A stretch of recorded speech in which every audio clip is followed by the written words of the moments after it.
வாழ்க வளமுடன். இப்போ நம்ம 9 மைய தவம், இந்த 9 மைய தவத்தை நம்ம எப்படி பார்க்குறோம் அப்படின்னு கேட்டிங்கன்னா,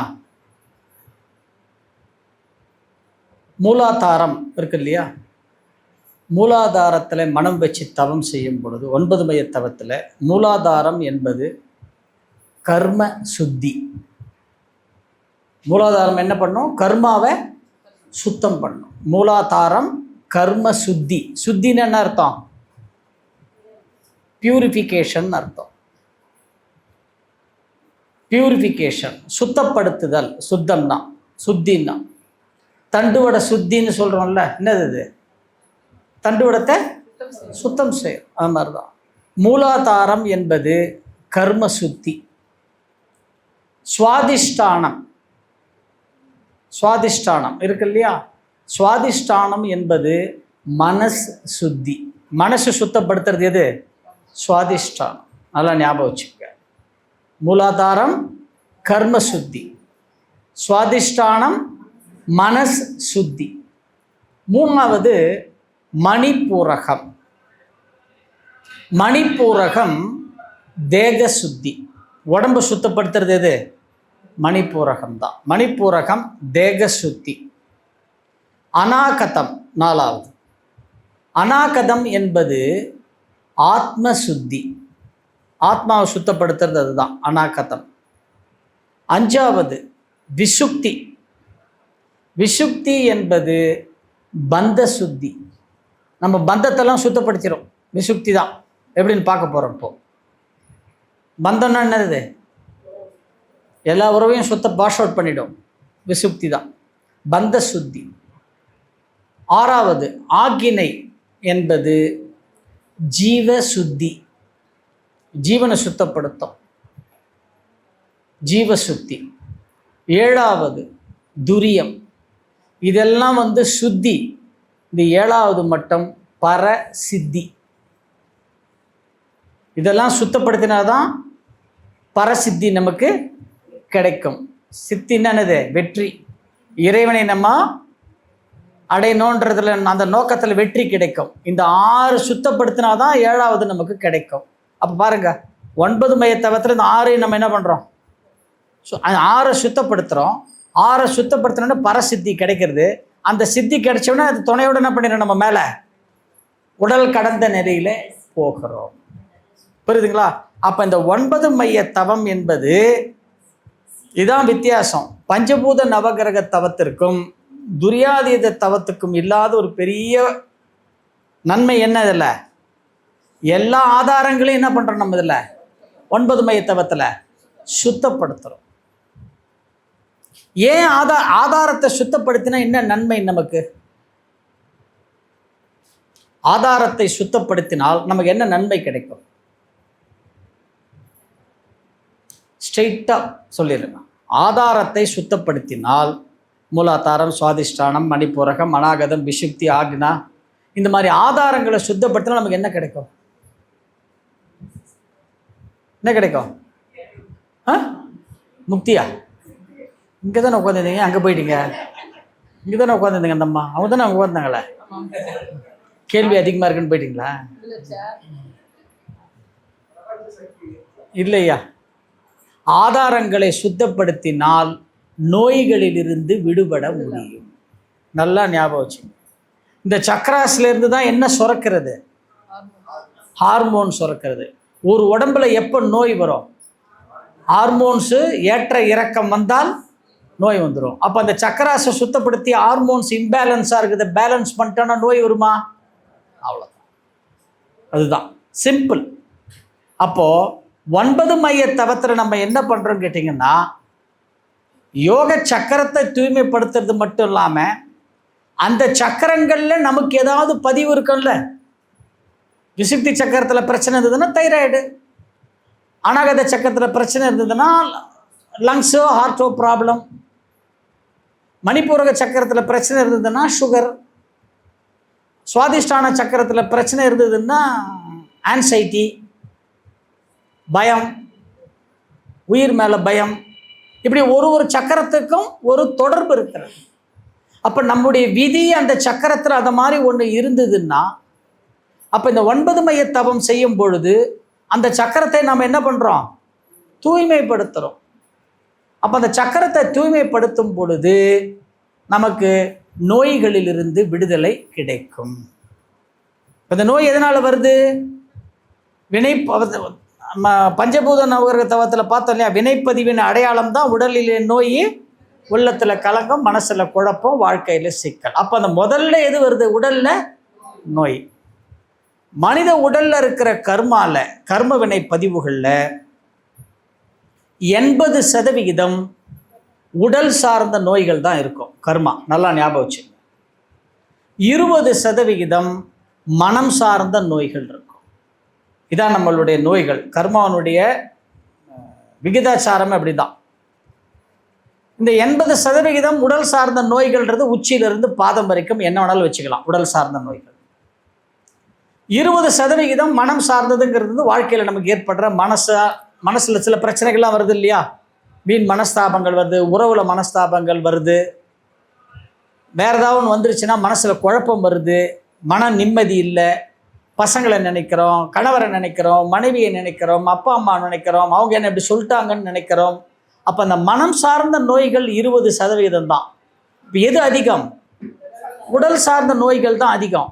அப்போ உடல் சார்ந்த நோய்கள் அதிகமாக 80% இருக்கிறதுனால தான் அதை முதல்ல அட்டாக் பண்ணுறதுக்கோசரம் தான் மனவளக்கலையில் முதல்ல உள்ள நுழையும்போதே எதை கொடுக்குறோம்? நம்ம உடற்பயிற்சியை கொடுக்கறதுக்கு காரணமே இதுதான். நல்லா ஞாபகம் வச்சு. அப்போ உடல் சார்ந்த பிரச்சனைகளுக்கு உடற்பயிற்சி, மனம் சார்ந்த பிரச்சனைகளுக்கு தியானம். அப்போ உடல் சார்ந்த பிரச்சனை, மனம் சார்ந்த பிரச்சனை ரெண்டும் சரியாயிடுச்சுன்னா எது நல்லா இருக்கும்? எது நல்லா இருக்கும்? உயிர் நல்லா இருக்கும். அப்போ அந்த உயிர் நல்லா இருக்கணும், அதுக்கு நம்ம என்ன பண்ணுறோம்? காயகல்பம் பண்ணிடுறோம். இப்போ என்ன ஆயிடுச்சு? உடலும் நல்லா ஆயிடுச்சு, மனசும் நல்லா ஆயிடுச்சு, உயிரும் நல்லா ஆயிடுச்சு. அப்போ இது 3மே நல்லா ஆயிடுச்சு. அடுத்தது என்ன? நான் நீண்ட நாள் உயிர் வாழணும். அப்போ நீண்ட நாள் உயிர் வாழணும்னா இந்த 3த்துல இருக்கிற குறைகளை நான் என்ன பண்ணணும்? எடுக்கணும். அந்த 3த்துல இருக்கிற குறைகளை நிவர்த்தி பண்ணுறது தான் எது? அகத்தாய்வு.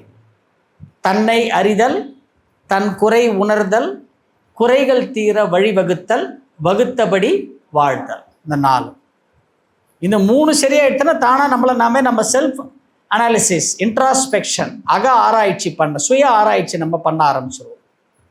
அப்போ அதை நான் பண்ணிட்டேன்னா அப்போ என்ன தெரிஞ்சுன்னு எனக்கு? நான் யாருன்னு தெரிஞ்சிடும், அவன் யாருன்னு தெரிஞ்சிடும், உபாயம் என்னன்னு தெரிஞ்சு போச்சு, பலன்கள் என்னன்னு தெரிஞ்சு போச்சு, தடுக்கிறது கர்மான்றதும் தெரிஞ்சு போச்சு. அப்போ நான் என்ன பண்ணிடலாம்? அப்போ எல்லாத்துலேருந்து வெளியில் வர முடியும். அதுக்குத்தான் இந்த 9 மைய தவம் நமக்கு ரொம்ப ரொம்ப ரொம்ப ரொம்ப அவசியம். ஞாபகம் வச்சுக்க. அப்போது இந்த கர்மான்னு நம்ம சொல்கிறோம்ல, கர்மான்னா என்ன? அது தெரியாமல் நம்ம தவம் பண்ணக்கூடாது. கர்மான்னா என்ன?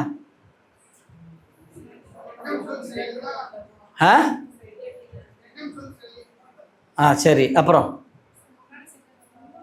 முன்னாடி செய்த பாவம், இப்போ செய்கிற பாவம் கூட்டி கழிச்சு வருது கர்மா. சரி. அப்புறம் வேற கர்மானா என்ன? இதன் கூட்டுக்கொள்ளவே. கர்மா எப்போ தெரியுமா நம்மளால் செய்ய முடியும்? சரீரம்னா என்னது? உடம்பு. 2வது ஜீவன். ஆமாம், சரீரம்னு ஒன்று இருக்கணும். சரீரம் இருந்தால் அதில் என்ன இருக்கணும்? ஜீவன், உயிர் இருக்கணும். அப்போ உயிர் இல்லைன்னா அது பேர் என்னது? பிணம். அப்போ நாம யாரு?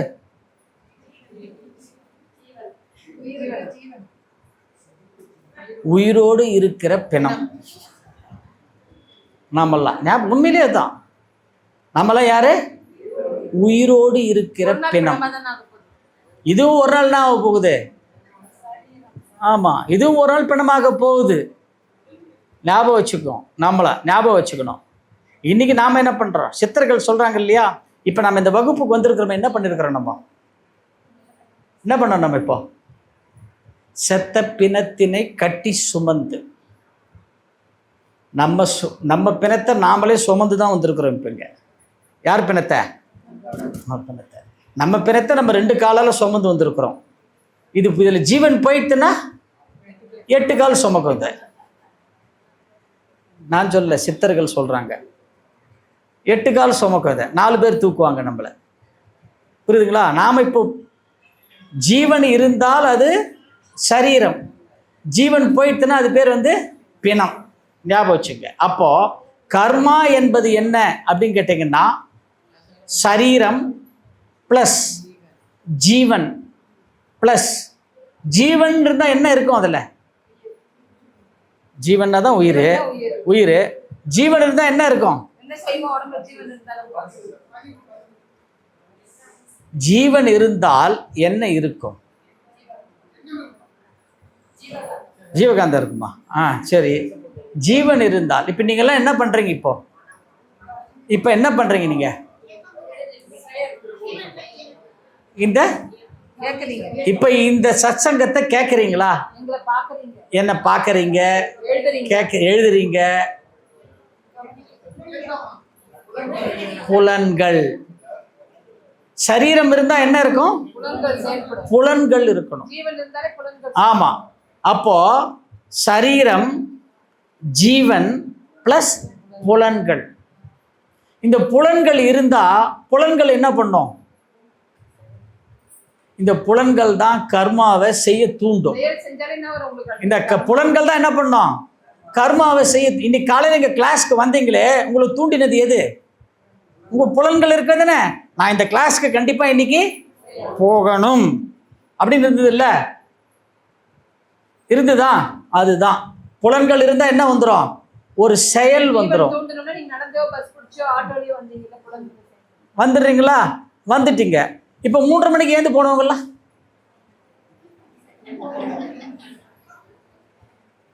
அந்த புலன் இருக்க என்ன ஆச்சு? ஒரு செயலை. என் வாழ்க்கைக்கு இது போறோம், ஏதோ ஒன்று இருக்கு, ஏதோ ஒன்று இருக்கும். இல்லாம யாரும் ஒரு இடத்த விட்டு நம்ம நகர போறதில்லை. எங்களை இப்போ வெளில போகணும்னு சொன்னாலும் நாங்கள் போக மாட்டோம். ஏன்னா எனக்கு ட்ரெயின் 10:30 மணிக்கு என்ன, நாங்கள் எழுந்து போக மாட்டோம். ஆனால் நீங்கள் அப்படியா? இல்லை. அப்போ சரீரம், ஜீவன் ப்ளஸ் புலன்கள் ப்ளஸ் செயல். இந்த புலன்கள் இருந்தால் என்ன பண்ணும்? ஒரு செயலை செய்ய வைக்கும். செயல்னால என்ன வரும்? ப்ளஸ் விளைவு ஈக்குவல் டு கர்மா. தான் கர்மா. இந்த 5 சேர்ந்தாதான் கர்மா. அது என்ன செயலாக இருந்தாலும் இருக்கலாம், ஆக்டிவிட்டி என்ன வேணாலும் இருக்கலாம், எது வந்தாலும் இருக்கலாம். நல்லதாக இருக்கலாம், மற்றதாக இருக்கலாம், அறமோ மற்றோ. அது எதெல்லாம் நம்ம சேர்த்து வைக்கிறோமோ அதுதான் நம்மளோட உண்மையான ப்ராப்பர்ட்டி. காசு, பணமோ, வீடோ, நகையோ உண்மையான ப்ராப்பர்ட்டி இல்லை. நம்ம செயல்கள் மூலயமா செய்கிறோம் பாருங்க, அதுதான் உண்மையான. அதான் மகரிஷி சொல்றாரு இல்லையா, அறமோ மற்றோ அளித்த பதிவுகள் எல்லாம் என் சொத்தாச்சு. என் சொத்து அதுதான். எங்கள் அப்பா அம்மா எனக்கு கொடுக்குற சொத்து நகையோ, நொட்டோ, வீடோ, வாசலோ இல்லை. அவங்க மூலியமா வந்த புண்ணிய பதிவுகள், மற்ற பதிவுகள் வருது பாருங்க எனக்கு, அதுதான் முக்கியமான சொத்து. புரியுதுங்களா? அப்ப இந்த 5ம் ஒன்று சேர்ந்தாதான் ஒரு இடத்துல கர்மா வேலை செய்யும். கர்மாவை வேலை செய்யும் பொழுது நம்மால் தடுக்க முடியாது. ஏன் சொன்னா, கர்மாவை செய்ய அதில் போய் விட்டில் பூச்சி மாதிரி யார் மாட்டுவாங்க? நம்மளே தான் மாட்டிப்போம். ஞாபகம் வச்சுங்க. ஒரு கர்மாவை செய்யும் பொழுது கர்மா என்ன பண்ணும் கேட்டிங்கன்னா, சந்தர்ப்ப சூழ்நிலையை கர்மா உருவாக்கிடும். நல்லா ஞாபகம் வச்சுங்க. சந்தர்ப்ப சூழ்நிலையை கர்மா உருவாக்கிட்டோம். உதாரணத்துக்கு ஒன்று சொல்கிறேன். இப்போ நீங்கள் கூட சொல்லிங்க பாருங்கள், வீட்டில் என்னை பாட்டுக்கு ரொம்ப குறை சொல்லிக்கிட்டே இருந்தாங்கப்பா. நானும் ரொம்ப பொறுமையாக இருந்தேன். 1/2 மணி நேரம் பொறுமையாக இருந்தேன், 1 மணி நேரம் பொறுமையாக இருந்தேன். என்னை பற்றி பேசினாங்க, அவ்வளோ பொறுமையாக இருந்தேன். என் பொண்ணை பற்றி பேசினாங்க, அவ்வளோ பொறுமையாக இருந்தேன். எங்கள் அம்மா அப்பாவை பற்றி பேசினாங்க, எனக்கு வந்தது பாரு ஒரு கோபம். அவ்வளோதான். இதுதான் இந்த கர்மா என்ன பண்ணோம்? சந்தர்ப்ப சூழ்நிலைகளை உருவாக்கிடும். அது எப்போ சந்தர்ப்ப சூழ்நிலை உருவாயிட்டோ அதோட மிச்ச வேலையெல்லாம் உள்ள இருக்கிற புலன் பார்த்துக்கும். அது அப்போதான் என்ன சொல்றீங்க, எனக்கு ஏறிடுச்சுப்பா பிபி. ஆமாம், லெஃப்ட் ரைட் விட்டோம் பாரு, அவங்கள ஆடி போயிட்டாங்க. அப்படியே அவங்கள ஆடி போனாங்க. ஆடி போனது எது? என் உடம்புக்குள்ள, என் உடம்பு தான் ஆடி போயிடுச்சு அந்த பிபி ஏறின உடனே. ஆனால் நாம் என்ன நினச்சிட்டு இருக்கிறோம், அவனை திட்டிட்டு வந்துட்டேன், எனக்கு சந்தோஷமா இருக்குது இப்போ அப்படின்னு நாம் நினச்சிட்டு இருக்கிறோம். உயிராற்றல் யாருக்கு போச்சு? எனக்கு தான் போச்சு. அப்போ ஒரு ஒரு ஒரு செயல் செய்யும் பொழுது சந்தர்ப்ப சூழ்நிலைகளை அந்த பதிவுகள் உருவாக்கும். சந்தர்ப்ப சூழ்நிலை உருவாக்கின உடனே புலன்கள், செயல், விளைவு 3 வேலை செய்ய ஆரம்பிச்சிடும். அதனால திரும்ப திரும்ப விழிப்பு நிலையோட எல்லா செயல்கள்லையும் இருக்கணும்னு சொல்றது அதுக்குத்தான். அப்போ இந்த சக்கரங்கள் நமக்கு என்ன பண்ணும் விஞ்ஞான ரீதியாக அப்படின்னு கேட்டிங்கன்னா, இந்த சக்கரங்கள் தூய்மை அடையும். ஹார்மோன்ஸ் இம்பேலன்ஸாக இருக்கிறத பேலன்சிங்க்கு எடுத்துட்டு வரும். உடல் சார்ந்த பிரச்சனைகள், உளவியல் சார்ந்த, மனம் சார்ந்த பிரச்சனைகள் என்ன ஆகும், இந்த 9 மைய தவத்தில் நமக்கு 2மே சரியாகும். இது இந்த உள்ளுக்குள்ள இந்த 7 சக்கராஸ் இருக்கு பாருங்க. இந்த 7 சக்கராசிலையும் இப்போ யோகம் என்ன சொல்லுது அப்படின்னு கேட்டிங்கன்னா, அந்த 7 சக்கராசை மூலாதாரம் என்பது கணபதி. யோக அறிவியல் சொல்லு. மூலாதாரம் என்பது கணபதி, சுவாதிஷ்டானம் என்பது பிரம்மா, மணிப்பூரகம் என்பது விஷ்ணு, அநாகதம் என்பது சிவன், விசுப்தி என்பது ருத்ரன், ஆகினை என்பது ஜீவாத்மா, துரியம் என்பது பரமாத்மா. அப்ப நம்ம உடம்புக்குள்ள 7 அதிதேவர்கள்னு பேர். அதிதேவர்கள், இந்த 7 அதிதேவர்கள். இந்த 7 அதிதேவர்களை வணங்குகின்ற இந்த 9 மைய தவத்துக்கு ஈக்குவலா பக்தி மார்க்கத்தில் நமக்கு ஒன்று கொடுத்தாங்க. 9 மைய தவத்தில் நம்ம எந்த ஸ்லோகமும் சொல்லாமல் அப்படியே ஆழ்ந்து அமைதியாக உட்காந்து சக்கரங்களை நம்ம என்ன பண்ணுறோம், கவனித்து தூய்மைப்படுத்துகிறோம். இந்த 7 சக்கரங்களையும் சரியான உச்சாடனத்தோடு தூய்மை பண்ணுகின்ற ஒரு ஸ்லோகம் தான் எது? லலிதா சகஸ்ரநாமம். அதில் கொடுத்துருக்குறாங்க இல்லையா, ஒவ்வொரு மந்திரத்துக்கும் நோய் தீர்க்கின்ற ஒரு சக்தி உண்டு. ஆனால் அதில் என்ன இருக்கிறது, ஒரு மெத்தடாலஜி இருக்கிறது.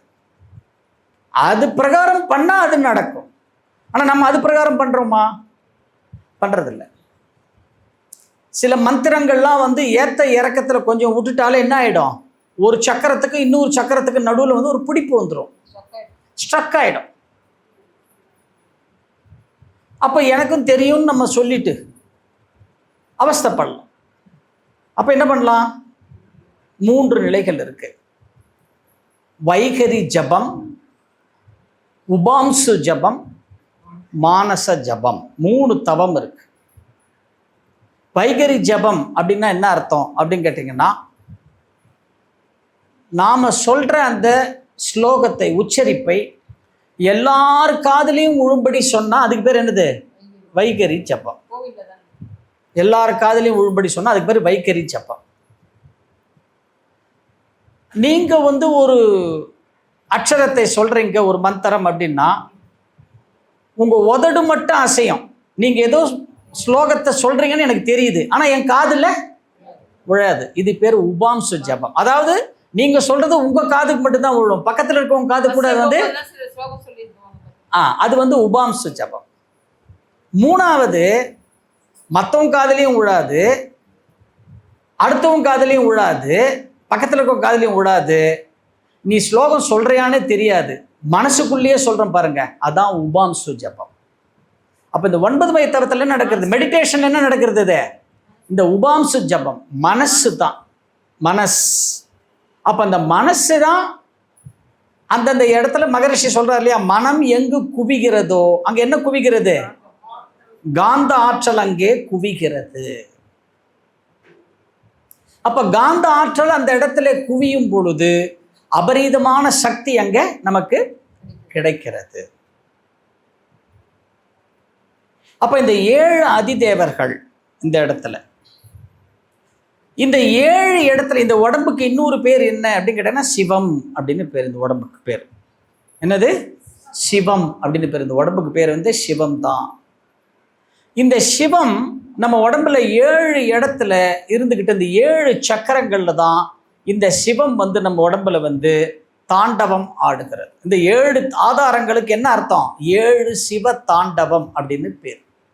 9 மைய தவத்துல சந்தியா தாண்டவம், கௌரி தாண்டவம், திரிபுர தாண்டவம், காளி தாண்டவம், முனி தாண்டவம், சங்கார தாண்டவம், ஆனந்த தாண்டவம். இந்த 7 தாண்டவம் தான். மூலாதாரம், சுவாதிஷ்டானம், மணிப்பூரகம், அநாகதம், விசுப்தி, ஆக்னா, சகசாதாரம். புரியுதுங்களா? இந்த 7 ஆதாரங்கள் இருக்கு இல்லையா?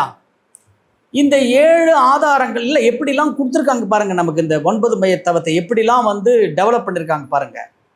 இந்த 7 ஆதாரங்கள்ல இதில் வந்து பார்த்தீங்கன்னா இதில் 5 ஆதாரங்கள் தான் வந்து இன்றைக்கும் நாம் வந்து நம்ம ஆலயத்தில் இருக்கிற சில விஷயங்கள். இதில் பார்த்தீங்கன்னா முதல் தாண்டவம் எதுன்னு கேட்டிங்கன்னா மதுரையில் இருக்கிற வெள்ளி அம்பலம்னு சொல்கிறோம் இல்லையா? அதுதான் வெள்ளி அம்பலம் தான் முதல் தாண்டவம், மதுரை. 2வது திருப்பத்தூர் சித்திர சபை. 3வது திருக்குற்றாலம் சித் சபை. 4வது திருவாலங்காடு ரத்தின சபை. 5வது திருநெல்வேலி தாமிர சபை.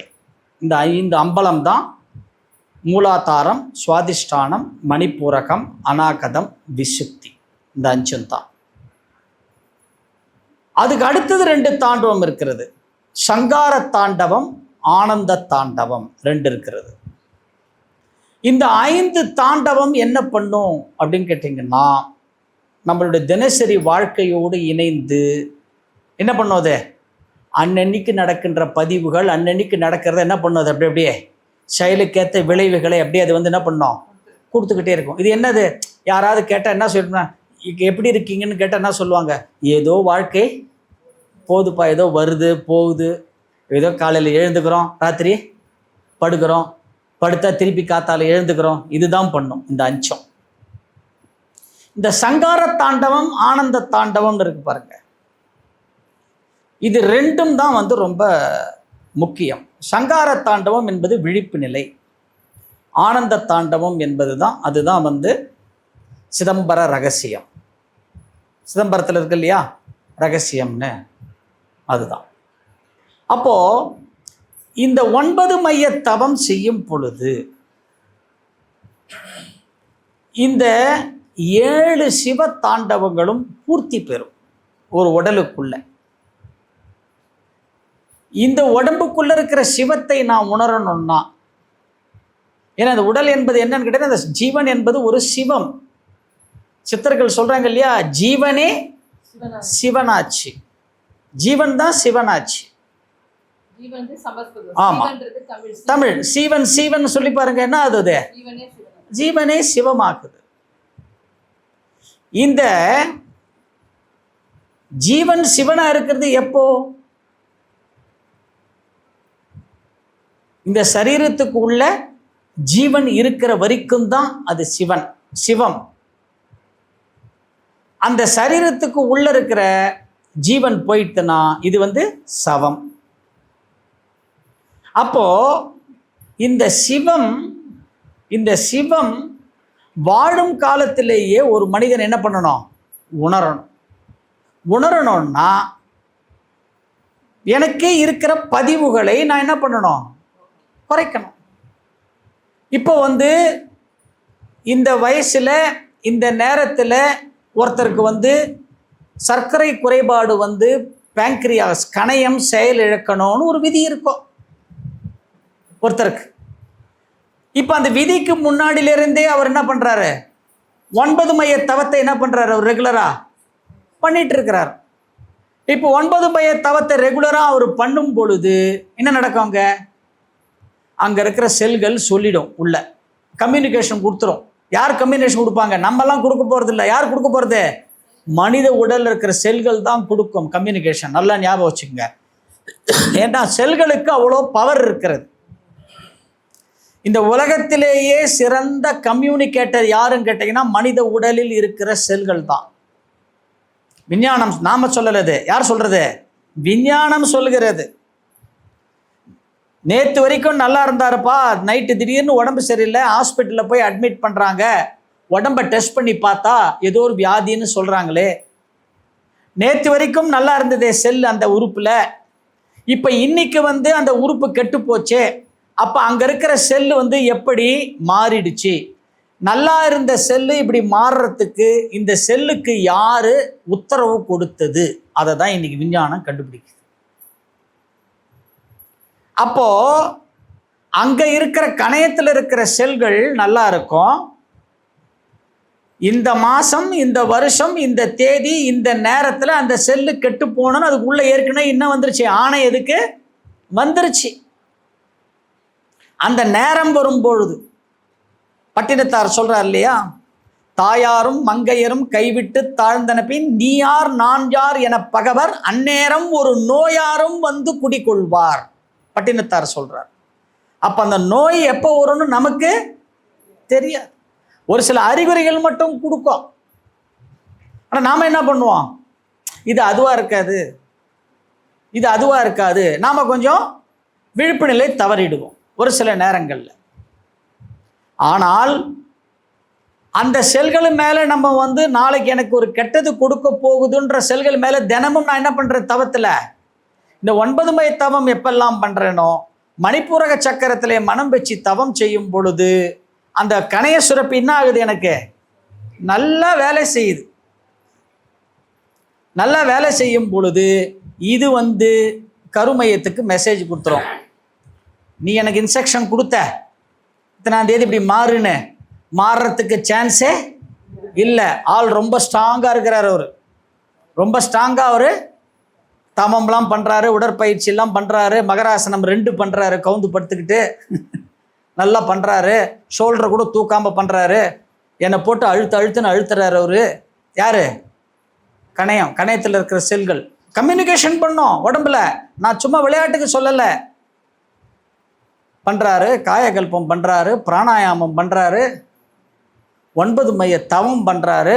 அதுவும் குறிப்பாக என் மேலே என்ன பண்ணுறாரு? அவர் தவம் பண்ணுறாரு. இவருக்கு நோய் இவர்கிட்ட ஒன்றும் வேலை செய்யாது அப்படின்னு சொல்லிடும். அவ்வளோதான்.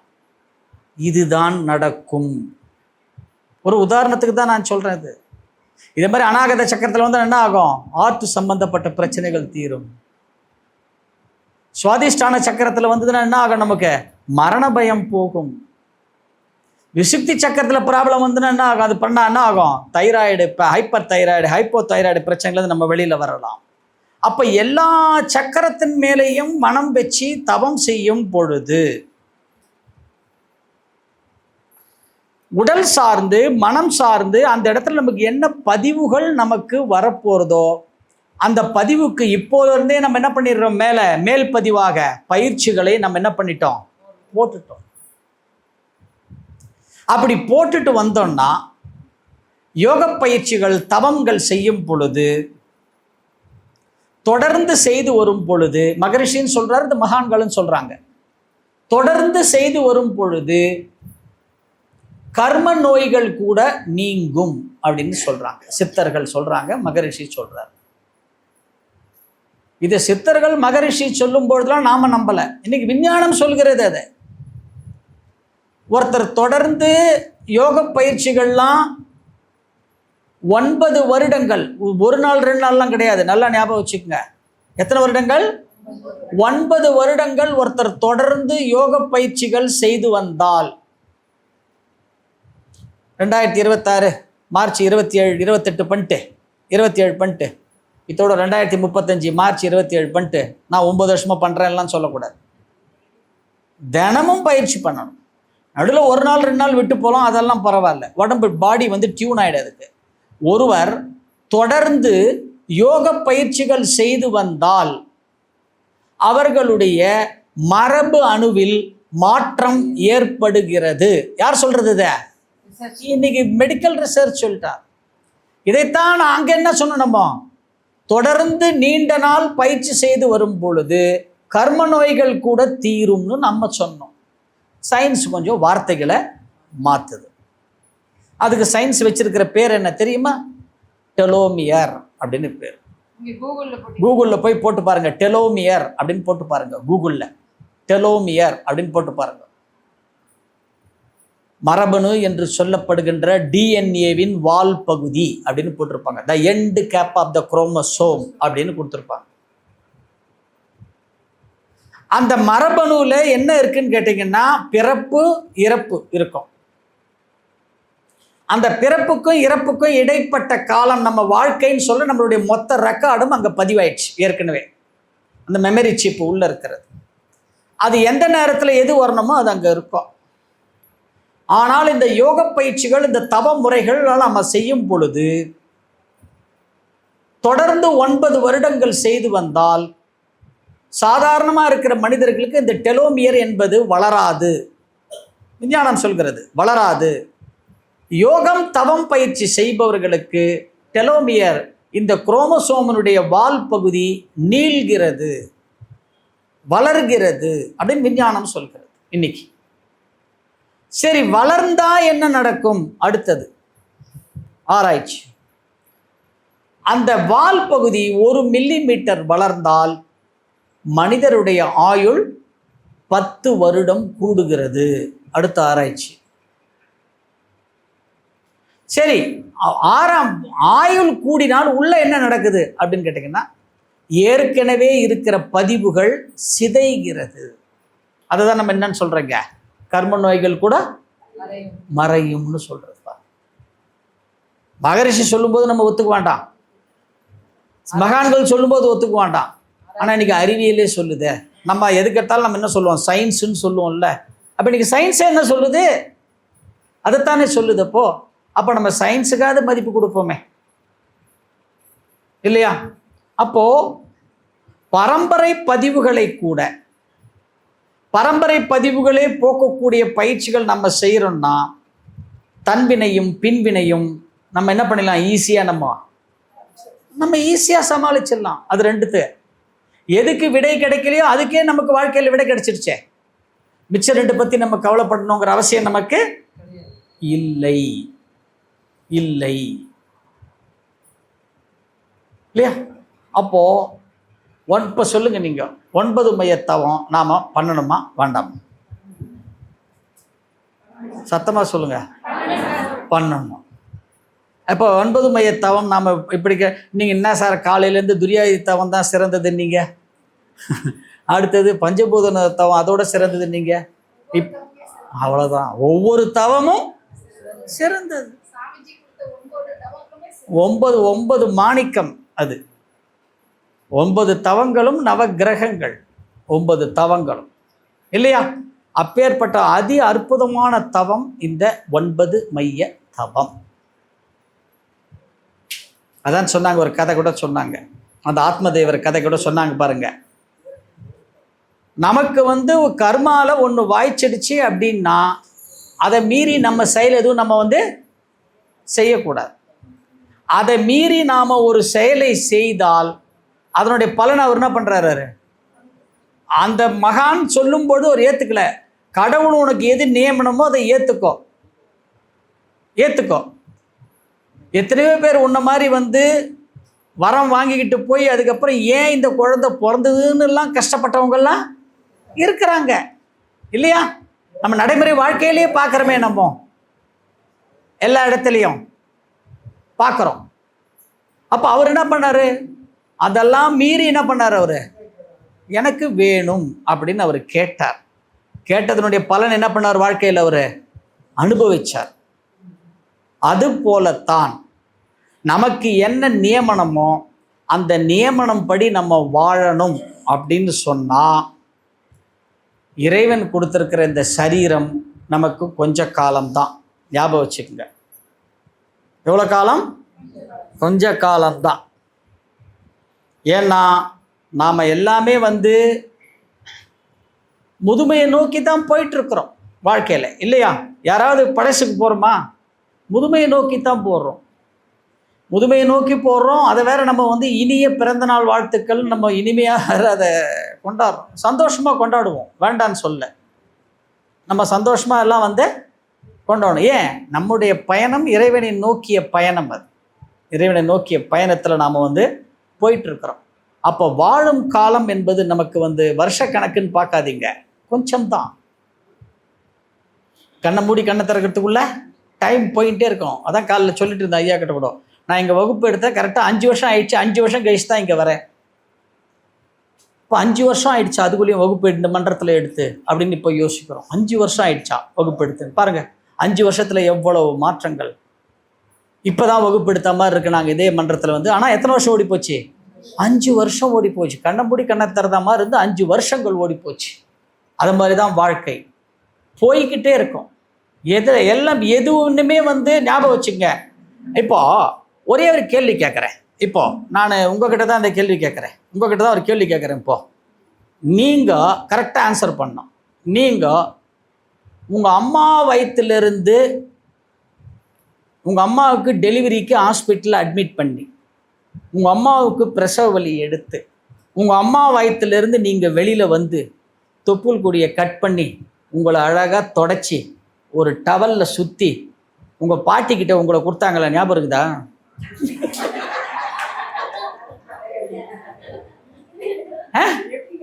அவ்வளோதான். என்ன ஆன்சர் பண்ணீங்க? எப்படிங்க? அவ்வளோதான். அப்படின்னு என்ன அர்த்தம்? அதில் என்ன தெரியுது? என் பொறப்பே.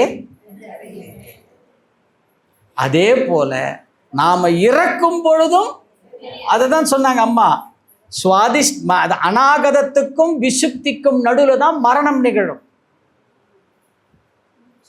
ஆமாம், நிலமையம், நீர்மையம், நெருப்பு மையம் அடங்கிடும். காற்று மையம் வரும். காற்று மையத்துக்கும் ஆகாய மையத்துக்கும் நடக்குது பாருங்க ஒரு போராட்டம். அதுக்கு பேர் தான் என்னது? மரணம். அதுதான் மரணம். சொல்றாங்க இல்லையா, மரண வேதனைன்னு சொல்றாங்க இல்லையா? மரண வேதனை யாருக்கு தெரியும்? மரணம் யாருக்கு வருதோ அவனுக்கு தான் தெரியும். அவனுக்கு தான் தெரியும். அவனுக்கு தான் தெரியும். அநாகதத்துக்கும் விசுப்திக்கும் எவ்வளோ தூரங்க? அநாகதத்துக்கும் விசுப்திக்கு எவ்வளோ தூரம்? 4 8 விரல். 8 விரல். 8 விரல் தூரத்துக்குள்ள உயிர் பிரியறது ஒரு யுகம் போற மாதிரி இருக்கும். மரணத்தின் போது ஒரு யுகம் போற மாதிரி இருக்கும். அதுக்கு பேர் தான் மரணம். அது கூட இறைவன் என்ன பண்றான்? ஒரு பூச்சிக்கு மரணத்தை இன்னொரு பூச்சி அதை கொல்லும் பொழுது என்ன பண்றான்? அதுக்கு ஒரு மயக்க நிலையில வச்சுத்தானே அது என்ன பண்றான்? அடிக்கிறான். அந்த மாதிரி தான் நம்மளை என்ன பண்றான் இறைவன்? ஒரு மயக்க நிலையை வச்சு, ஆனால் நமக்கு மட்டும் என்ன அது பண்ணுறான்? மயக்க நிலையில் வச்சிருக்கும் பொழுது பிறப்பிலிருந்து இப்போ நீ இறக்க போகிறல்ல, இது வரைக்கும் நீ கதாநாயகனாகவோ கதாநாயகியாகவோ நடித்த உன்னுடைய படம் உன் கண்ணுக்கு முன்னாடி ஓடும். நம்ம நடித்த படம் ஓடும். பிறப்பிலிருந்து எப்படிலாம் நீ வாழ்க்கையில் வாழ்ந்த, எந்தெந்த நேரத்தில் என்னென்னலாம் நீ செய்திருக்கிற, எந்தெந்த நேரத்தில் நான் எந்தெந்த ரூபத்தெல்லாம் இந்த மனுஷ ரூபத்தில் உனக்கு வந்திருக்கிற, இதெல்லாம் நீ எப்படி நீ உதாசீனப்படுத்தின, எதெல்லாம் நீ கேட்ட, கூட்டல் கழித்தல் எல்லாம் போய்கிட்டே இருக்கோம். நம்ம படத்தை நாம் மட்டும்தான் பார்ப்போம் தியேட்டரில், வேறு யாரும் இருக்க மாட்டாங்க. தனியாக உட்காந்து பார்ப்போம் நம்ம படத்தை, நாம் மட்டும்தான். படத்தை முடித்த உடனே கடைசியில் அவர் என்ன பண்ணுவார்? படத்தில் தி எண்ட் சுபம்னு ஒரு போடும்பொழுது தான் இதை கட் பண்ணிடுவார். மனம்னு ஒன்று இருந்தால் தானே நீ வலின்னு ஒன்று உணர்வ. அப்போ மனசை கட் பண்ணிட்டேன்னா வலி உனக்கு தெரியுமா?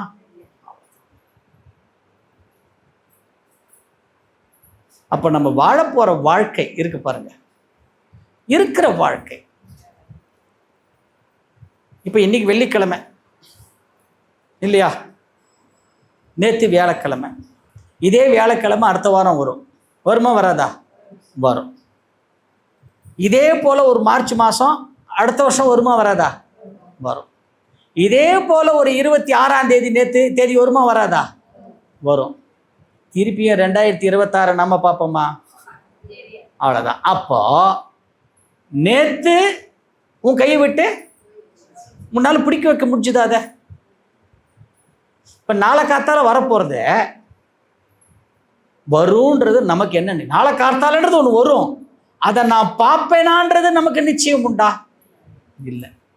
ஆனால் இன்னைக்கு இப்போ இந்த நேரம் நான் என்ன பண்றேன்? இதை பேசிட்டு இருக்கேனே, இதோ இருக்கனே, நான் இருக்கிறேன். அப்போ உலகத்திலேயே ஞாபகம் வச்சுக்கங்க, ஒவ்வொரு மனிதர்களுக்கும் உலகத்திலேயே ஒரு பெரிய மகிழ்ச்சியான செய்தி என்னன்னு கேட்டீங்கன்னா, நான் வச்சிருக்கிற சொத்தோ சுகமோ உறவுகளோ பந்தமோ பாசமோ எதுவும் அல்ல. இந்த நிமிடம் நான் உயிரோடு இருக்கிறேன். அதுதான் பெரிய அசட் நமக்கு. புரியுதா? மனசு சொல்லும், ஆமா இருந்து என்னத்தை பண்ண போறோம். மனசு பேசும். ஏன் இந்த வார்த்தைலாம் வருது? யாரோ உருகுல நினைக்கிறீங்க ஏதோ, அதனால தான் அது வருது. அது அந்த மாதிரி நம்ம நினைச்சோம்னா நம்ம கர்மா அடுத்தவங்களுக்கு மாறிடும். கடவுள் எனக்கு ஒரு பெரிய ஒரு கிஃப்ட், இந்த வாழ்க்கையை கடவுள் எனக்கு கொடுத்துருக்குறான். நல்ல ஒரு மனிதனா, மனித பிறவி. மனித பிறவி வந்து சாதாரண பிறவி இல்லை, சாதாரண பிறவி இல்லை. இறைவன் என்னை எதுக்கு இந்த உலகத்தில் படைச்சான்? ஒன்றை யோசிச்சு பாருங்க. எல்லாத்தையும் விட்டுட்டு ஒரு அம்மா அப்பா வயத்துல வந்து என்னை எதுக்கு படைச்சான் இறைவன்? அதுவும் எப்படி? அதே கேள்வி தான் உங்ககிட்ட கேட்குறப்போ, இந்த அப்பா அம்மாவுக்கு தான் நான் பொண்ணா போறணும்னு நீங்க கேட்டீங்களா? இல்லை. அப்போ என்ன? அது பிறப்பே என் கையில இல்லை. எல்லாமே அது தீர்மானிக்கிறது, அதுதான் எல்லாமே. அப்போ அது தீர்மானிக்கிறது, எல்லாத்தையும் நடத்துறது அதுதான், முடிக்கிறதும் அதுதான். எது ஒன்றுமே நம்ம கையில் இல்லை. இந்த முடி எப்போ நரைக்கணும்னு நம்ம கையில் இல்லை, பல்லு எப்போ உழணும்னு நம்ம கையில் இல்லை, வயோதிகம் எப்போ வரணும்னு நம்ம கையில் இல்லை, நோய் எப்போ வரணும்னு நம்ம கையில் இல்லை, செல்வம் எப்போ வரணும்னு நம்ம கையில் இல்லை, நஷ்டம் எப்போ வரணும்னு நம்ம கையில் இல்லை. இப்போ எது ஒன்றுமே நம்ம கையில் இல்லை. அப்போ எதுதான் என் கையில் இருக்கப்போ? இந்த க்ஷண நேரம், இது இப்போ பேசிட்டு இருக்கோம் பாருங்க, இது என் கையில் இருக்கு. அப்போ நான் என்ன பண்ணணும்? நேற்று வரை என் வாழ்க்கையில் நடந்த நிகழ்வுகள் சம்பவங்களை பற்றி நினைத்து நினைத்து நினைத்து இனி வருத்தப்பட மாட்டேன். விட்டுருங்க, எல்லாம் போச்சு, திரும்பி வரப்போறதா எல்லாம். ஆனால் நம்ம தான் என்ன பண்ணுறோம்? அதுதான் அதுதான் நம்ம என்ன சொல்கிறோம்? நீ என்ன வேணாலும் சொல்லிடலாம்ப்பா, 36 வருஷத்துக்கு முன்னாடி உங்கள் அப்பா ஒரு வார்த்தை சொன்னார் பாரு, அது இந்த கட்டை வேகிற வரைக்கும் என்ன பண்ணுறது? சொன்னார். இப்போ என்ன? இப்போ என்ன பண்ணலாம்? இப்போ அதுக்கு என்ன பண்ணலாம்? இப்போ அதையே தேவையில்லாமல் நாம் இன்னும் சுமந்துட்டு இருக்கிறோம். அது நேற்று வரை உன் வாழ்க்கையில் நடந்த நிகழ்வுகள் சம்பவங்களை பற்றி இனி வருத்தப்பட கூடாது. நாளை எனக்கு எது எது எல்லாம் கிடைக்க வேண்டுமோ அது கிடைக்காமல் போய்விடுமோ, எது எது எல்லாம் எனக்கு வரக்கூடாதோ அது எது எல்லாம் வந்துவிடுமோ என்ற கவலையும் படக்கூடாது. நல்லா ஞாபகம் வச்சுக்கோங்க. நேற்று வரை நடந்ததை பற்றி வருத்தப்படக்கூடாது. நாளைக்கு எனக்கு இது வராமல் போயிடுமோ இல்லை வந்துடுமோன்னு கவலைப்படவும் கூடாது. அப்போது வருத்தமும் இருக்கக்கூடாது, கவலையும் இருக்கக்கூடாது. அப்போ இன்னைக்கு என் கையில் என்ன இருக்கிறது? சந்தோஷம். ஏன்னா நான் என்ன, இன்னைக்கு நான் உயிரோடு இருக்கிறேன், இன்னைக்கு இருக்கிறேன். இருக்கின்ற இந்த நாள் நான் என்ன பண்ணணும்? இப்போ சந்தோஷமா இருக்கணும். இருக்கின்ற இந்த நாள் நான் எந்தெந்த பொருளோடலாம் உறவாடுறேனோ, என் வீடு, என் காரு, என் பங்களா, என் நகை நட்டு சொத்து சுகம், எந்தெந்த உறவுகளோடலாம் நான் உறவாடுறேனோ, அம்மா அப்பா கணவன் மனைவி மகன் மகள் மாமனார் மாமியார் அண்ணன் தம்பி மாமன் மச்சான் உறவினர்கள் அக்கம் பக்கத்து வீடு மன்ற அன்பர்கள், இது எல்லாத்தோடையும் எப்படி இருக்கணும் நம்ம? அவ்வளோதான். ஒரு கார்டியல் ரிலேஷன்ஷிப்போடு நம்ம என்ன பண்ணணும்? லைஃப்பை ஓட்டணும். ஏன் ஓட்டணும்? இதை மைண்டில் ஏற்றிக்கிட்டோன்னா இந்த 9 மைய தவத்திலலாம் நடக்கும். ஏன்னா பந்த சுத்தி 9 மைய தவத்தில் இல்லைன்னா நாம் என்ன சொல்லுவோம்? ஒரு சின்ன விஷயத்துக்கு கூட கஷ்டப்படுவோம். ஏன் முகம் ஒரு மாதிரி இருக்குன்னா 13 வருஷமாக இந்த மிக்சி என் கூட வேலை செய்துதுங்க, இப்போ ரிப்பேர் ஆகிடுச்சு, கடைக்காரன் எக்ஸ்சேஞ்ச் ஆஃபரில் போட்டு மாற்றணும், 500 ரூபாய்க்கு எடுத்து, மனசாட்சியே இல்லாமல் சொன்னாம்மா 500 ரூபாய் கூட எடுத்துக்க மாட்டேன், 100 ரூபாய்க்கு எடுத்துக்கிறேன்னாம்மா. மனசு அப்படியே உடஞ்சி போச்சு. எதுக்கு உடஞ்சி போச்சு? மிக்சிக்கு. அது ஒரு நாள் போகுதுன்னு தெரியல. அப்போ போகிற ஒரு பொருளுக்கு உங்களை யாரும் அந்த மிக்சி மேலே அவ்வளோ பற்று வைக்க சொல்லித்து? யார் வைக்க சொல்லித்து? பழகிட்டோம் இல்லை? பாருங்க, என்ன சொல்கிறது, என்ன சொல்லலாம்? நம்ம ஒன்றும் பண்ண முடியாது. ஒரு நாள் போகிறதுன்னு தெரியல. நான் ஆசையாக பார்த்து கட்டின வீடு, இந்த செவுத்தை தொட்டுப்பாரு, இப்படி தட்டிப்பாரு, ஒவ்வொரு கல்லும் என் பேரை சொல்லும். நான் இருக்கிற வரைக்கும் இதை ஒன்றும் பண்ணாதீங்கப்பா. நான் என் கண்ணு மூடினதுக்கு அப்புறம் நீங்கள் என்ன வேணாலும் பண்ணிக்கோங்க. என்ன பற்று?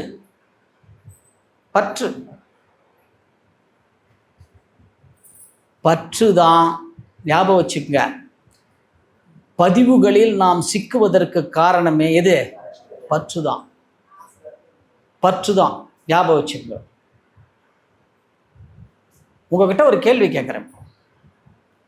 நாம் ஒரு பிரச்சனைன்னு வந்துடுத்துனா சொத்தை இழக்கிறதுக்கு தயாராக இருப்போம். உண்மையா?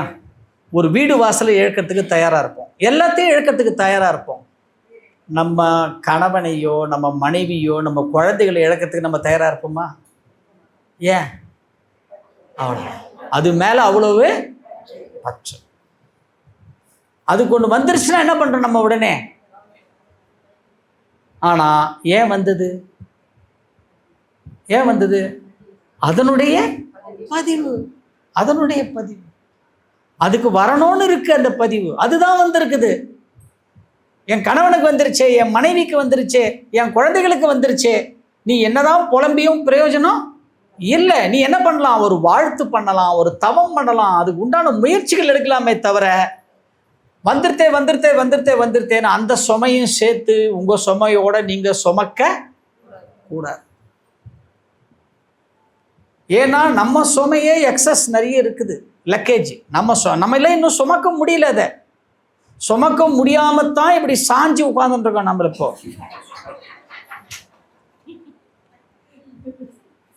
சாஞ்சி உட்கார்ந்துட்டு இருக்கோம்.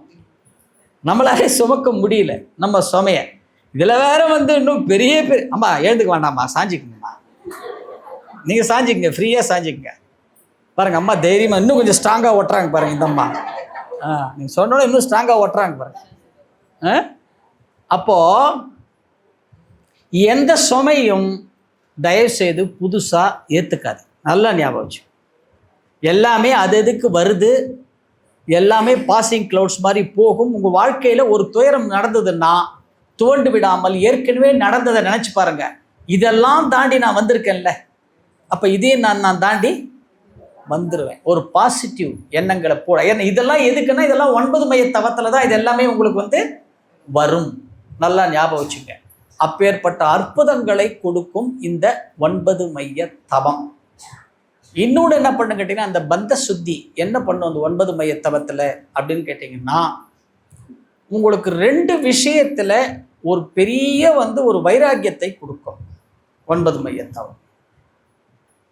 என்னன்னு கேட்டிங்கன்னா, ஒரு மிக்சி போச்சு கவலைப்பட்டோம் இல்லையா, அந்த மாதிரி நம்மக்கிட்டேருந்து எந்த பொருள் போனாலும், எப்படி எந்த பொருள் போனாலும் எந்த உறவுகள் போனாலும் ஏற்றுக்கொள்ளும் மனோபக்குவம் நமக்கு வந்துடும். எப்போ?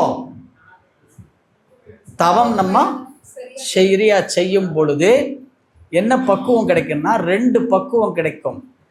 இந்த க்ஷண நேரம் வரை எந்தெந்த பொருட்களோடு எனது என்று, என்னுடைய பொருள் என்று, என்னுடைய வீடு நகை இதெல்லாம் நம்ம பேசணும் இல்லையா, அசையும் சொத்துக்கள், அசையா சொத்துக்கள் அனைத்தையும் மூவபிள் இம்மூவபிள் ப்ராப்பர்ட்டிஸ் எல்லாமே இந்த அனைத்து சொத்துக்களும் பொருட்களும் ஒவ்வொரு நாள் ஒவ்வொன்றாக என்னை விட்டு விலகும்.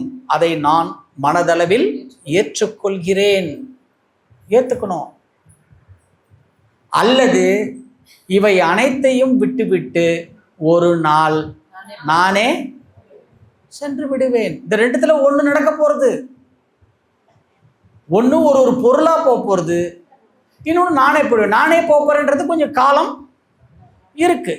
ஆனால் அந்த காலத்துக்குள்ள நம்ம என்ன பண்ணணும்? அதை உணர்ந்து எல்லாவற்றையும் சரி செய்யும். அந்த வைராக்கியம் நமக்கு வருமா வராதா? வரும். அப்போ இன்னைக்கு அந்த வைராக்கியம் வந்துருச்சுன்னா சாயங்காலம் வீட்டுக்கு போய் என்ன பண்ணுவோம்? நம்ம இப்போ என்ன பண்ணுவோம்? ஒன்றுமே எதுவும் பண்ணுவோமா? தவம் பண்ணால் சந்தோஷம். ஆனால் நம்ம வீட்டுக்கு போய் இது 9 மைய தவமாக பண்ண மாட்டோம். இப்போ 6 மணி வரைக்கும் தவம் பண்ணிட்டீங்க, எல்லாம் முடிச்சுட்டு 6:30 மணிக்கு 7 மணிக்கு வீட்டுக்கு போனீங்கன்னா நம்ம வீட்டில் இருக்கிறவங்க அதை பண்ணு இதை பண்ணுன்னு சொல்லுவாங்க. நானே இப்போ தாங்க டயர்டாக மன்றத்துக்கெல்லாம் போயிட்டு வரேன், பண்ணு அப்படின்னு சொல்லுவாங்க. நீங்கள் ஏதாவது ஒன்று பண்ணி கொடுத்தீங்கன்னா அதை அவங்க உடனே அவங்க எடுக்க மாட்டாங்க, ஏற்றுக்க மாட்டாங்க. ஆமாம், வேறு ஏதோ வேலை பண்ணிட்டு இருப்பாங்க. நீங்கள் போயிட்டு வந்துட்டு பார்த்தா 1/2 மணி நேரமாக அப்படியே இருக்கும். நான் மன்றத்துக்கு போயிட்டு வந்திருக்கிறேன், அவ்வளோ அவசரமாக ஊனுங்கிட்டு நான் பண்ணி வச்சேன். எனக்கு என்னங்க, சாப்பிட்டா சாப்பிடுங்க, சாப்பிடாட்டி போங்க. எது எதெல்லாம் என் கூட உறவாடுதோ அதெல்லாம் ஒரு நாள் இருக்கும். ஒரு நாள் என்னை விட்டு போனால் போகும். அது பொருளோ உறவோ ஒரு நாள் போகும். இல்லைன்னா ஒரு நாள் நானே எல்லாத்தையும் விட்டு நான் போயிட போகிறேன். எனக்கு என்னங்க, சாப்பிட்டா சாப்பிடுங்க, சாப்பிடாட்டி போங்க. இந்த மாதிரி பேசக்கூடாது. வீட்டுக்கு போய் அவர் எல்லா வேலையும் விட்டு தலையை சொரிஞ்சுக்கிட்டு இங்கே வா, என்ன பண்ண, எங்கே போனேன், மன்றம் தானே போனேன், இன்னும் இப்படிலாம் பேசுறீங்க. நீங்கள் உங்கள் வாழ்க்கையில் இதை நடைமுறைப்படுத்தும் பொழுது நீங்கள் நடைமுறைப்படுத்துறது யாருக்கும் தெரியக்கூடாது. யாருக்கும் வடிவேல் சொல்கிற மாதிரி அடிச்சு கேட்டால் கூட சொல்லக்கூடாது. அமைதியாக இருக்கும், அமைதியாக இருக்கும். செயலில் பண்ணுங்க. ஒன்று மணி வாழ்க்கையில் நடைமுறைக்கு எடுத்துட்டு வாங்க. ஏன்னா நம் வாழ்க்கை நம் கையில். மற்றவர்களை மாற்றுவதற்காக நாம் பிறக்கவில்லை, நம்மை நாம் மாற்றிக்கொள்வதற்காக நாம் பிறந்திருக்கிறோம். அந்த மாற்றும் பொருளாக நம்ம குடும்பத்தில் யார் இருக்கணும்? நாம இருக்கணும். நாம இருக்கணும். உங்களை நீங்க பாருங்க, உங்களை நீங்களே மாத்தணும்னு நினைக்கும் பொழுது நிறைய உங்களை கிரிட்டிசைஸ் பண்ணுவாங்க. நம்ம குடும்பத்தில் இருக்கிறவங்களே பண்ணுவாங்க. அப்பா நம்மள சொல்லுவாங்க. இப்போ ஒன்று இது மாதிரி நம்மளா போய் புலம்பிடுவோம். அது மாதிரி புலம்பக்கூடாது. ஒரு சில நேரத்தில் அம்மா சொன்னாங்க இல்லையா, அந்த கிருஷ்ண பகவான் ஓவர் ஆக்டிங் பண்ணார் அப்படின்னு. அந்த மாதிரி நம்மளும் வீட்டுக்கு போன உடனே மௌனமா, என்ன நம்ம இப்படி இருக்கிறாங்க, ஏன்னா நம்ம எல்லாத்தையும் இம்ப்ளிமெண்ட் பண்ணுறோமா லைஃப்பில். அப்படியே மௌனமாக இருந்தீங்கன்னா, அப்பா கேட்டார் என்னப்பா அம்மா என்ன இருக்குன்னா, மன்றத்துக்கு மௌனத்துக்கு போயிட்டு வந்தாங்களாம் அப்படின்னு சொல்லுவாங்க. உடனே டக்குன்னு நம்ம என்ன ஆகிடும், உணர்ச்சி வசப்பட்டோன்னா மாற்றிட்டோம்னா, இதுதான் இவங்க மன்றத்தில் சொல்லி கொடுத்தாங்களாம், இப்படியும் மாற்றுவாங்க. பாருங்க, நாம் மாறும். இதெல்லாம் என்னது, இந்த கிரிட்டிசைசம்லாம் என்ன தெரியுமா, என்னது இதெல்லாம்? 1000 அடி கர்மா. அந்தந்த ரூபத்தில் என்ன பண்ணும், நம்மளை ஒரு ஸ்டெப்பு முன்னாடி போனாலும் நம்மளை என்ன பண்ணுது, பின்னாடி நம்மளை இழுக்கும். அப்படி இழுக்காம எல்லாம் கடந்த நிலையில நம்ம என்ன பண்ணணும், தவம் பண்ணுங்க. புரியுதுங்களா? தவம் பண்ணிட்டாலே போரும். தொண்டு பண்ணுங்க. மற்ற உடற்பயிற்சி, காயக்கல்பம், அகத்தாய்வு இதெல்லாம் நமக்கு நேரம் கிடைக்கும் போது எல்லாம் பண்ணுங்க. பண்ணும் பொழுது பிறவி எதுக்கோசரம் நான் பிறந்தேனோ அந்த பிறவினுடைய நோக்கம் நமக்கு கிடைக்கும். அதில் நமக்கு ஐயமில்லை. சரிங்களா என்று கூறி நம்ம 3 தவத்தினுடைய சிறப்புகளே நாம் இன்னைக்கு இங்கே பார்த்துருக்குறோம். துரியாதீத தவம், பஞ்சபூத நவக்கிரக தவம் மற்றும் 9 மைய தவம். இந்த 7 மையத்தை சுத்தப்படுத்தினாலே இது நேராக சுத்தமான ஒரு ஜீவனாக என்ன பண்ணுறது, மேலே போகிறது. மேலே போயிட்டு திரும்பி என்ன பண்ணுறது, கீழே தான் வருது. அது கீழே வந்துட்டு ஏன் நம்மளுடைய மிச்சம் இருக்கிற ஆமாம், மிச்ச பதிவுகளை நமக்கு நாமே அந்த பதிவுகளை நம்ம என்ன பண்ணுறோம், அதை குறைத்து கொள்வதற்கும் தாக்குதலிலிருந்து தப்பித்துக் கொள்வதற்கு உண்டான வழிமுறைகளை நமக்கு நாம என்ன பண்ணிடுறோம், நம்ம அதை ஏற்றுக்கிறோம். சரிங்களா? அந்த வகைகளில் நம்ம இன்னைக்கு 3 தவத்தினுடைய சிறப்புகளை நாம் இன்னைக்கு பார்த்துருக்குறோம். இந்த அற்புதமான ஒரு நல்ல தினத்திலே 19ஆம் ஆண்டு துவக்க விழாவிலே இந்த மன்றம் ஒரு அற்புதமான ஒரு நல்ல நிலையை எட்டி இருக்கிறது. இந்த மன்றம் இன்னும் மேலும் பல வளர்ச்சிகள் பெறணும். இந்த பகுதியில் பல வளர்ச்சிகள் பெற்று இந்த சேலம் மாநகரத்தில் இருக்கிற மக்கள் அனைவருக்கும் இந்த மன்றத்தினுடைய தொண்டு இன்னும் போய் சேரணும். அது உங்கள் அத்தனை பேருடைய தொண்டிலையும் அதில் பங்கு இருக்கணும் என்று கூறி இந்த அற்புதமான ஒரு நல்ல ஒரு சிந்தனைக்கு எங்களுக்கு வாய்ப்பினை நல்கிய மன்ற நிர்வாகிகள் அனைவருக்கும் சிரம் தாழ்ந்த நன்றிகளை தெரிவித்துக் கொள்கின்றோம். குறிப்பாக அம்மாவுக்கும் நம்ம தினேஷ் ஐயாவுக்கும் ஒரு டேட்டு வாங்க என்கிட்ட அங்கன்னா நான் பொய் சொல்லக்கூடாது, ஒரு 100 தடவைக்கு மேலே எனக்கு ஃபோன் பண்ணார். 100 தடவை. ஐயா நான்